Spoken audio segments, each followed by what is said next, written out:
Yes, welcome back ladies and gentlemen, tankers of Blitz Universe to the channel. My name is martindogger and I give you videos to help you improve your gameplay in World of Tanks Blitz. And boy have we had one great week at the channel. Published a video 10 things you need to know about World of Tanks Blitz, which was a massive hit. If you haven't watched it yet, check my videos, click on it, you will not be disappointed. We started the British week off yesterday, some splendid work shown. We had some Resenia medal games shown as well.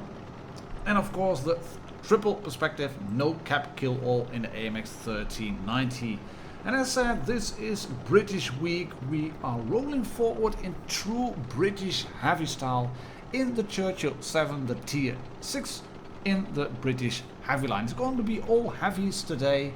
And this tank is driven by FastLoud23 from Emperor's Clan. In the meantime, my Patreon page has grown steadily. People have been joining up, and you can join me if you want to for as little as $1 a month. And let's face it, that's not a lot of money. And I do provide solid content, if I do say so myself. So yeah, if you like my videos, if you want to support me in any way, form or shape possible, please do so. The link is in the top right hand side corner, and I will stop plugging my Patreon from now on, at least for the course of this video. You can also see that FastLoud has now managed to put his first damaging shots in, and British heavy tanks, until you come up to the tiers 9 and 10 actually, they are not really about high alpha guns. You can see they are not about mobility in the sense of word of being fast and traversing really quick.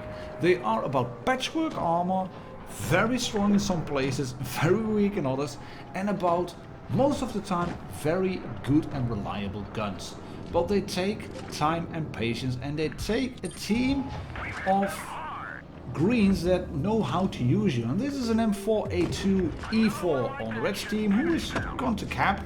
Good on him, because that's a viable tactic in tiers 5 and 6. And he's in the cap, and he's figured, right, I've been shot once and I'll just sit, and then shot twice, and after the third time I will move away. And a FastLoud just clicks randomly, shoots a building, but for no hit points or no damage done. But he's going to make up for that, no questions asked. He's bounced one shot, he still has full hit points left, but his team is a bit in trouble by the looks of it. And then for A2 E4, well, I'm not sure if it's a new player or a guy who just doesn't really know what is going on, but he tried to reset his camo and that worked fine. And you can see FastLoud is trying to move around to get some shots in, and his team has now kind of revolved the situation around. It is 2 on 3 at the moment in terms of kill zone. It is 2 on 4 in terms of kill zone. There's still an M6 over there who is slowly turning his turret now, and you can see it just doesn't quite work, this tank. The E4 has now killed the Churchill 1, and you can see FastLoud is moving around. He bounces that shot on his tracks. If he had pulled out a bit further, he would have been killed, would have been shot probably and lost damage. And this is a great move by the AMX EOC Blitz. That tank has a stock gun, which is a derpy gun which shoots I think AP and heat. It's not the most brilliant gun at all, because it has really low penetration. It's another random shot into the ground. GG mate, helps a lot firing shots like that. But FP Cougars in the AMX EOC Blitz, he's rocking the stock gun, and it's not the best gun that you could have in this tier, because it has god awful penetration. It does carry a heat shell, but it still hasn't got good penetration. And then the WZ131G FT on red said lag. I got lag. I'm not sure if he has or not. Oh, hello E4. Knocked out, thank you very much for showing up. You played a good game, mate. Castle Hope 81. Credit where credit due. He played a good game. He just wasn't in the tank that really works in this scenario, in this lineup. And there's a WZ131G FT. That's one thing down. Limited gun depression. on the Churchill, as you can see. It was actually another one. But he has now a 1 on 2, and his KV2 is going down as well. Because this tank, the Churchill, it is a slow one. It was an infantry tank in World War II, which meant it had to keep up with the infantry, and it was not meant to be mobile. The Brits basically had two types of tanks: cruiser tanks, which were really mobile with no armor, and then infantry tanks that could soak up the hits to protect the ground forces, the soldiers on foot. And they just, they didn't really have the need for speed, like at all. They weren't fast, but they were furious, and well, they can get the job done, provided you have a bit of a team. So yes, AMX ELC Biz, he was not the brightest of players around, but he did a good move by coming back towards Farsloud, and then the Reds were bundling up on him, and Farsloud could punish them and get an ace game. So thank you very much, mate, for allowing me to use that on British Week episode 2. And we're gonna skip a few tiers, 2 to be exact. We're gonna skip tiers 7 and 8 for now, the Black Prince and the Carnarvon. The Black Prince, I've got that one covered. I have a replay of that one already. So if you're watching and thinking, right, I like British tanks, I want to show people what they are capable of, hop into your Carnarvon, into the Caravan, and well, get me a good game. Send it to me on Discord, preferably. Email works well, works fine, but Discord is just a bit better. So if you have a good replay, a nice replay, hopefully in the Carnarvon, please send it to me. And we're gonna watch the Conqueror now, which is the tier 9 British heavy tank. And it's driven by Dr. Stang MD, which does not stand for martindogger, if I may add that little bit of information. And you can see he's using the Conqueror to, well, perfection at the moment. The Conqueror, it is not a heavy tank in the true sense of the word.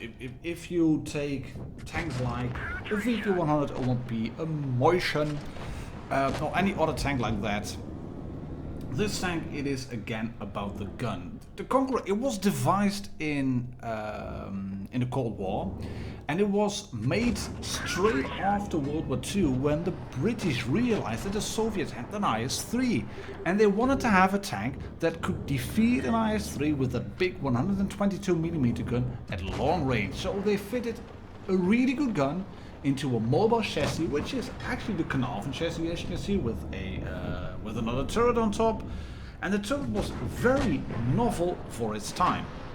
Well, Martin, please explain, right? I'll get to it. What they did basically was fit a commander's hatch on top that allowed the commander to rotate and view the battlefield and lock onto another target while the gunner was engaging the previous target. The commander's cupola was rotatable independently of the turret. And that was a novelty back in the days, because it allowed the tank to, or at least the commander to think ahead, basically. And talking about thinking ahead, that's what Dr. Stan has to do over here. That chieftain was thinking, right, the E50 has got this covered, I can move forward and hopefully clear a tank, but no such luck, he is down now. And you can also see that Dr. Stang has been able to keep his hit points. The front plate of the Conqueror is, well, it is a weak spot. It is, however, set at an angle, so it's not a weak spot as such. The Conqueror is not a tank with brilliant armor, but the angle that the front plate is set at makes it an auto bounce if you have it set up like this. Don't rely on it.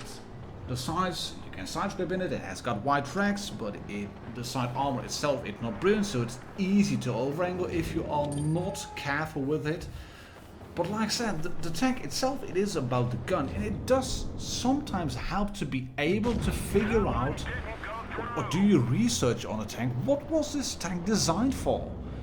Was it designed for, in real life, as a tank to fight from a distance? Well then, odds are that in World of Tanks Blitz, it works the same. And this tank, it is meant to fight from, well, a distance. It's not a sniping tank. It is heavy, it has got the hit point pool, it has got the damage per shot. You should get it up to a front line.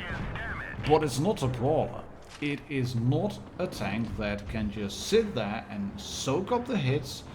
This tank, the motion, that is a tank that is, well, can soak up hits. Because you can see if you start auto-aiming, a motion is a target that will bounce shots.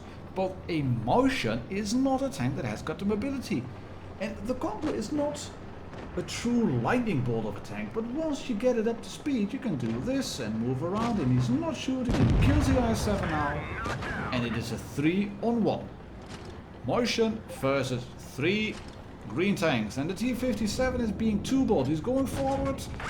Stupid move, he should have gone back earlier, and the motion, Grimace the Grim, takes out the T-57 now. He is, I don't know what he's doing actually. I think he's ignoring Dr. Stang here. Not quite sure. And Stang has gone to APCR, and he sent me this game. And he said, well, I did more damage than I thought during the game. And is it stellar performance? Is it the side-scraping bouncy game? No, it's not, but 4K in tier 9 with a heavy that is not that popular. Look at it, 39-39. Brilliant stuff. 2 kills, no bases captured. It was a supremacy game, but great way of showing how to use a Conqueror, getting it hull down, keeping that gun singing along. Brilliant stuff. Thank you, mate, for allowing me to use that replay in British Week number 2. And we're gonna hop into X-Flair X-Gamer 2001, and he's going to drive the FV215B, which is a completely made up tank. Make no mistake about that. The FV215B 183 has some form of reality, because that one was made as well, I think it's a wooden model actually, not so much as a prototype. But the FV215B, that's a completely made up tank. It has the hull of the FV215B 183 with the turret of a Conqueror on top. And that again, that means this tank should be used at a somewhat safe distance. This is about the gun, about a front plate, about careful side scraping, not brilliant side scraping, but careful side scraping, and about good penetration. And some lovely little nukes from Little Hash. And there we go, just lock on, shoot, penetrate. It is a great gun. I think Meaty69 just published a review on that tank saying this is his favorite tier 10 heavy tank. I'm leaving a link at the top right hand side corner of the screen, so you can all watch that one to add a little bit of spice and variety to the British Week. I think I should do a guide on this one too, once I start to figure out how this tank should be played. Oh, hello T62. Look at that, he's loading APCR. And then he's switching back to AP, and if you take a good look at the hit scheme, you can see that AP, you would be able to go through, and APCR does not do a lot in terms of making the turret completely grey and impenetrable just at an instant, but it has that extra muzzle velocity so that you will hit your targets, you will just hit them spot on, just snap. Muzzle velocity, it's brilliant. And the T62A, it hasn't got the gun depression. He had to go up to poke over the ridge, and he got punished for it. And I'm just thinking, why? Why would you stay up there? You're spotted, you're getting shot, and once, twice, 3 times a lady, and he's down to 478 hit points. That's not how you should play supremacy. You have to retain your hit points. If you get shot, just bugger off and move away. And the I-7, a little bit of gun depression issues over there, and he does get the next shot in. There we go, through the tracks. No track damage whatsoever. Alright, Russian tracks. But he gets the next shot in. AP, look at that, no need for APC on the lower plate of an I-7 that is angled downwards, so it is, well, not a guaranteed pen if you are facing the tank, but if you're down below it and then you're shooting up, that plate is just, well, yeah, it's angled downwards, and you want to understand it down, so yeah, turn around and kill it. Right. And he's going to bounce a shot from the T62. He's still there. Was he going to blind shoot? Not sure. I think he was. But let's see about that. He is moving forward and he's constantly checking around what he's doing. What is happening on the battlefield? Just stopping here, and it may look stupid. Yeah, he had to type something as well. But it may look stupid what he was doing there, but he reset his camera and then gets this great headshot in on the side of the T-62A, who was not expecting that. And he's down to 26 now. Attention to sectors. Right, we have to go in there. Attention to all spawn because there's a tank over there. Yeah, T-62A is down. Thanks to the AMX 5120. And, well, you sent me this game, X-Flare, and you played this tank far better than I've ever done. But if I may add a little bit of criticism, this was a stupid move. I would have gone around the other way. I think you took some unnecessary damage there, and you're going to win this one, and you're going to ace it, and it is a brilliant display of how you can use this tank, especially this way, how you're driving around the tank. E75 has a far lower rate of fire, and then shooting through the turret, no need for aim. So you took him down, no problems whatsoever. But the damage taken in that little move wasn't really necessary. So that's maybe the only thing of criticism that I can give here. And yeah, that's. Am I helpful? Nah, not too much. I don't think I am. But if you then look at what happened over here, it is a 2 versus 1 now. And he has got the hit points and the DPM, and he's loading the hash, and he's going to shoot his leopard up the ass. There we go. Hello, leopard. Right, have 608 up your bottom, courtesy of King and Country. So, there you have it. British Week, episode number 2 with the heavy tanks. We're riding eloquently and we're trying to not spill our tea here. Episode number 3 is coming up soon. I haven't quite figured out what tanks will be in there. As I am commenting upon this video now, I will probably have tomorrow, not sure. But on Wednesday, episode number 3 will be up. If you have replays still sitting around, do send them to me. I would love to have a Carnarvon replay. And as always, join in on the Discord, join in on Patreon. Please subscribe if you haven't already. Thank you very much, ladies and gentlemen, tankers of Blitz Universe, for your ongoing support. My name is Martindogger. Cheers, happy tanking, and I'll catch you all on the next video.